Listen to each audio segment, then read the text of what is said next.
Today, we're going to be sitting down with Joel, the owner of the Truth Skate and Snow here in Kamloops.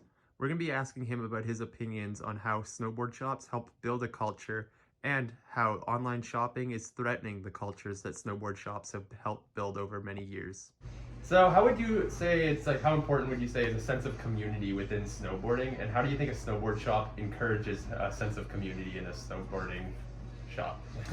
I think it's really important for sure. Hence, team, events, everything that we do. I don't think you can have a snowboard or a skateboard community without being involved and without letting the people that are of the right age groups get involved.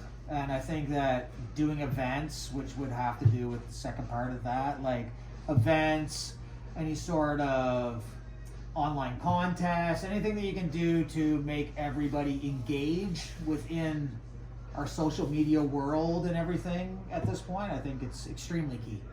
100%. Yeah, I 100% agree with that. What would you say is the key differences when people are trying to go into a shop to get knowledge on a product versus going just online because they saw some deal that's available? So if we're talking, we'll say not so much skateboards because it's so many different sizes and personal preference and everything, but if we go into the world of snowboarding, one, you're in a whole different kind of dollar range of cheap snowboards, expensive snowboards, boots, bindings, everything in between. But if you go into an actual snowboard shop where people have snowboarded before and can probe you with a few questions and kind of see maybe the skill level you're at or anything like that, it would be huge. I can't ever imagine trying to buy a boot online. It's the most key part in an entire setup, you know what I mean? I personally don't understand online shopping. I'm not saying that maybe a beanie or a size large t-shirt that's going to fit every guy that's a size large, but definitely for sure you get a way better ability to talk to the staff, see their opinions, if you're on the right track, opposed to just kind of like going online and seeing what might be out there.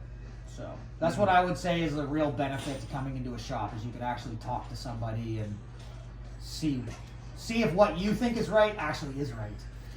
So I would say there's a large benefit to coming in and talking to somebody for sure. I 100% agree with that one as well. Yeah. Now, what would you say to the people who are just thinking that it's going to be okay to get like a small little product off of online versus if they just want to get their beanie, if it's online, versus how does it help when you support a local shop and the people who support the sport of snowboarding locally? Definitely for sure. I say this a lot. If the trends and the world continues, at some point brands are going to stop selling to your local store. I think bigger brands that have the ability to put that money in e-commerce and everything that is bought from them is one step closer to them eliminating your local retailer. I definitely could see in 20 years from now a store like this not existing, based on the fact that e-commerce is the way that you get all your goods, your groceries, everything. And it's just because those companies don't have to invest into a good shop that pays their bills, where they might be investing into a bad shop that necessarily they get taken for the money, where they make a little bit more direct to consumer in the profit end. But I think in the long term, it's jeopardizing the longevity of retail relationships for sure. The e-commerce world for sure. Mm-hmm. Yeah, 100%. Yeah, so. Well, yeah, thank you for your time. Thanks for reaching out. Good chatting with you. Yeah, 100%. Always here. Yeah, thanks for all your insight.